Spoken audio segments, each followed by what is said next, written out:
President and COO Gwynne Shotwell says that SpaceX has temporarily abandoned plans for floating Starship launch platforms to ensure it's fully focused on gaining flight experience with the next-generation rocket. A nasaspaceflight.com forum user noted on February 13 that 2 oil rigs were slated to depart from a Mississippi port for an unidentified location. Those oil rigs, named Deimos and Phobos after Mars moons, were once under SpaceX's ownership. Midway through 2020, SpaceX paid only $7 million to acquire the formerly $500 million oil rigs. Around the same time, CEO Elon Musk tweeted that SpaceX was building floating, super heavy-class spaceports for Mars, Moon and hypersonic travel around Earth. The world learned about SpaceX's purchase of an oil rig in January 2021. However, the business hasn't done much to Phobos or Deimos since then. In sporadic bursts of activity, Phobos' deck was only partially cleansed, but Deimos was largely unaffected. Space News reports that SpaceX's second-in-command has now confirmed that the corporation has sold Phobos and Deimos and halted work on the offshore Starship launch platforms. Jeff Fust tweets, Gwynne Shotwell told reporters last week that SpaceX sold the rigs. They were not the right platform. Still interested in sea-based launch platforms, but the company wants to start flying Starship first and understand it before proceeding. Musk provided some additional context in August 2021, saying that the platforms were not a top priority and that the only activity that was evident was the consequence of SpaceX paying outside contractors to clean the deck of Phobos. The initiative might have ultimately been a false start. Shotwell told reporters in February 2023 that even though SpaceX had sold the rigs, she was still optimistic that sea-based launch platforms would play a significant role in the future.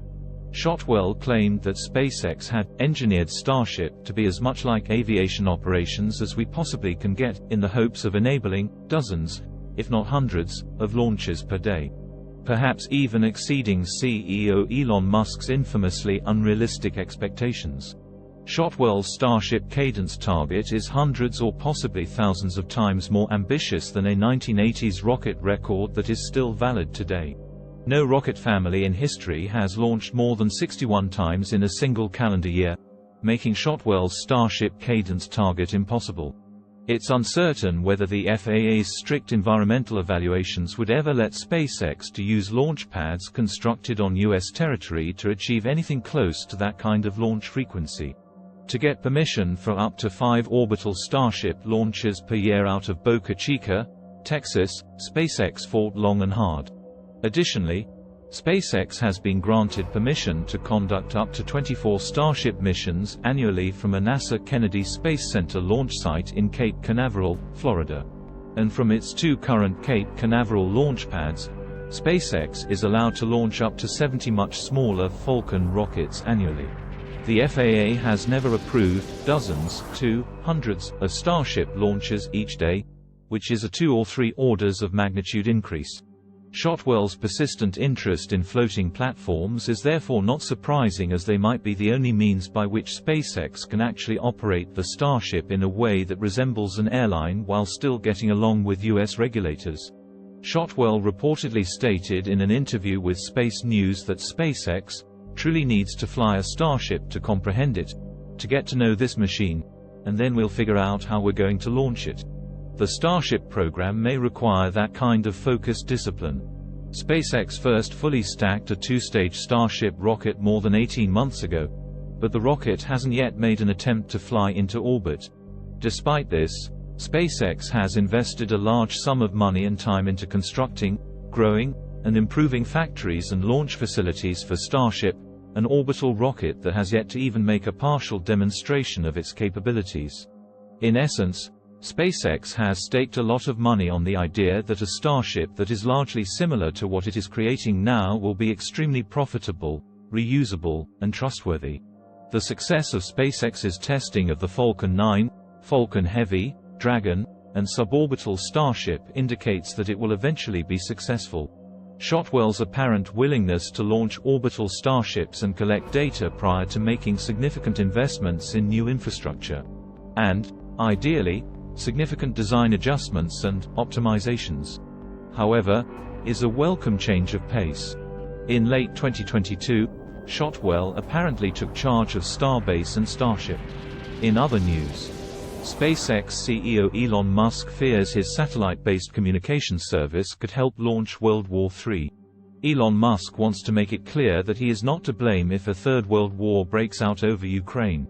In reality, his determination to limit Ukrainian access to his communications technology, he is blocking the use of satellite broadband for any future attacks on Russian soil, could help stop the crisis from getting out of hand.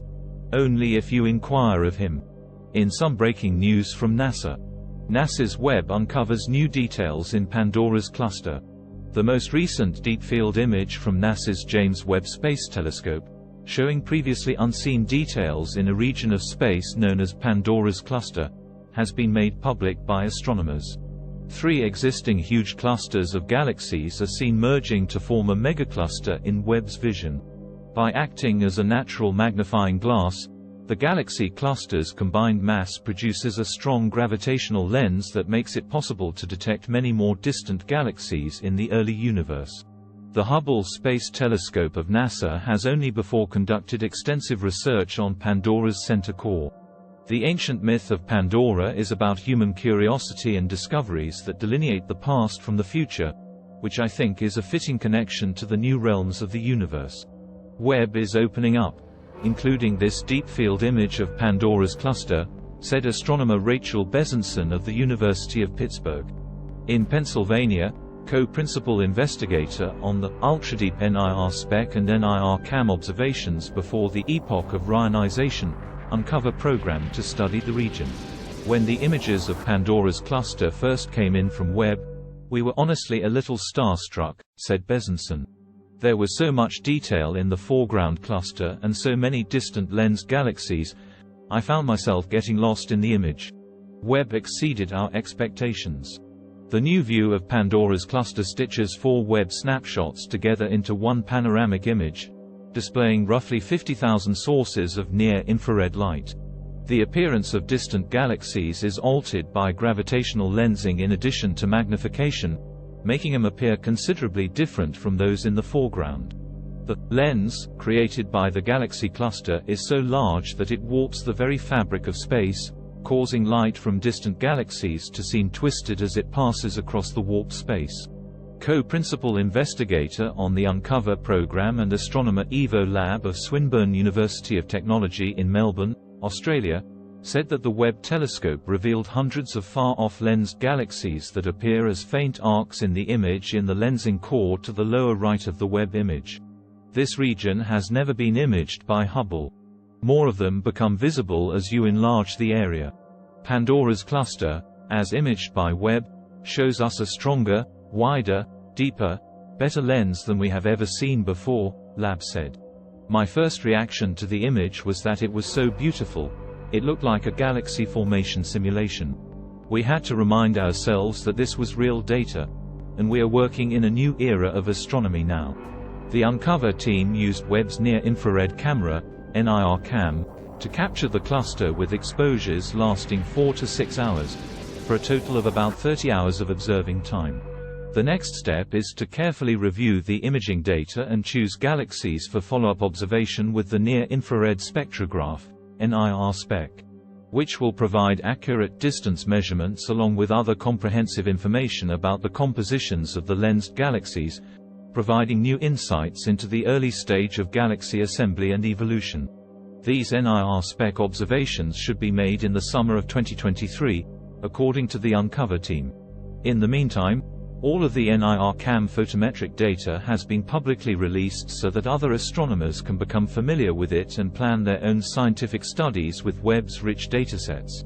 We are committed to helping the astronomy community make the best use of the fantastic resource we have in Webb, said Uncover co-investigator Gabriel Brammer of the Niels Bohr Institute's Cosmic Dawn Center at the University of Copenhagen. This is just the beginning of all the amazing Webb science to come. Subscribe for more updates.